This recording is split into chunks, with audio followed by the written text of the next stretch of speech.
कि आज की तकरीब के मेहमान खुसूसी परेड वेन्यू में तशरीफ ला रहे हैं।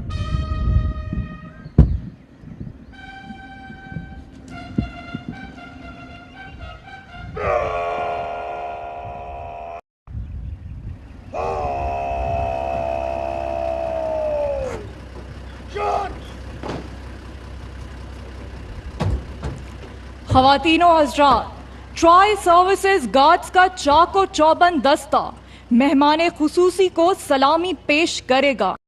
आपसे गुजारिश है कि जब कौमी तराना पढ़ा जाए तो एहतरामन अपनी नशिस्तों से खड़े हो जाएं और बावर्दी हज़रात सल्यूट करें।